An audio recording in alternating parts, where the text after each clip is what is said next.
everyone, this is Kasha. I'm feeling artsy, and today I'm going to show you a super easy way of how to draw water. If you enjoy drawing with me, make sure you subscribe down below. To complete this project, you will need a piece of paper and then your colors. I'm going to use markers. You want to make sure that you have 3 shades of blue, so the lightest, the medium, and the darkest blue. And then you will also need a white marker or a white pen. Mine's called a jelly roll. You can use this technique to fill up the whole entire page. I'm just going to make a rectangle, and that's going to be my water. With your lightest blue, you're going to draw shapes. Now, make sure that your shapes are not the same. So every shape is a little bit different, and leave a little bit of space in between them. The spaces in between your shapes, they don't have to be the same, so it can be wider and narrower in some spots. Your shapes can have pointy corners or rounded corners. The main thing you want to make sure of is that they're not the same. So you don't want to just draw a bunch of squares or a bunch of rectangles or a bunch of beans. You kind of want to make them all a little different. You do want to make sure though that they're all about the same size, as far as you don't have a bunch of big ones like this and then you have the rest of your shapes is a tiny bunch of little tiny things. So be consistent with your size, about consistent, they don't have to be exact, and then leave spaces in between and fill up your page.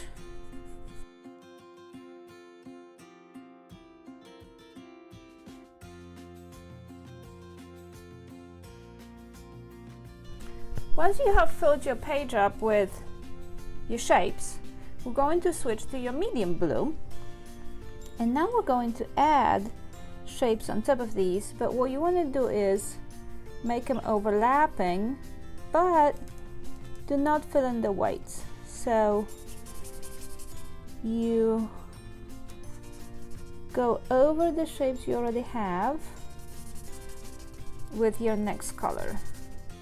And they can span off on like 3 like these that I have drawn already.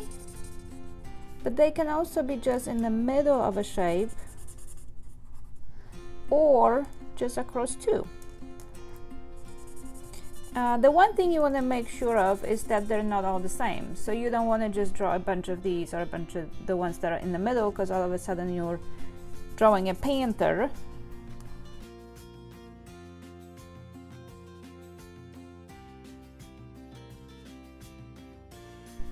Once you are happy with the amount of shapes you've put in, you want to switch to your third blue, your darkest blue. And we're yet again adding more shapes. Now these can be across the other 2.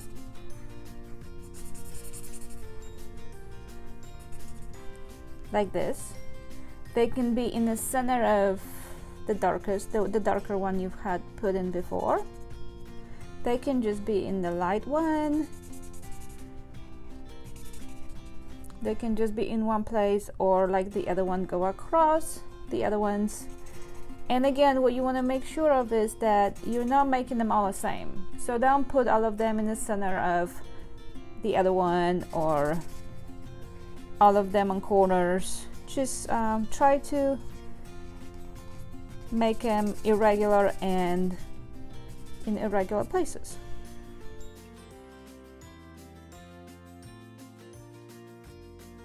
Okay, when you finish with your third color, you want to get your white marker or your white pen, and we're going to go back over the lines that we may have like put some marker on. You know, the gaps in between the very first steps that you have. So we're going to be filling in the gaps in between the very first shapes, the lightest blue, and you want to kind of make these corners now a little bit more pokey, so to speak. So see how like this is a little bit rounded off, so I'm making it more sharp now. And I'm also going in between the lines to widen them a little bit, or maybe the lines that I have covered with marker by mistake or something like that.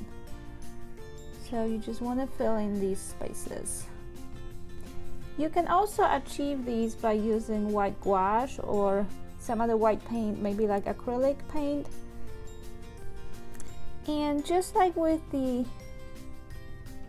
shapes that we have drawn, you want to make sure that your lines are not uniform. So don't make all of your lines the same width. It's going to be wider in some places and narrower in the others.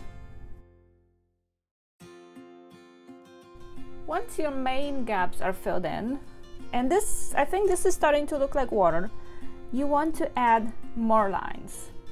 And these will go closer, somewhere in between, like wherever you think it would look good. I would say some can go right through it like this, but I would put more closer to the biggest gaps like these. And these, you want to make sure they're not straight lines, they're a little bit wavy, and again there can be wider and narrower in some spots.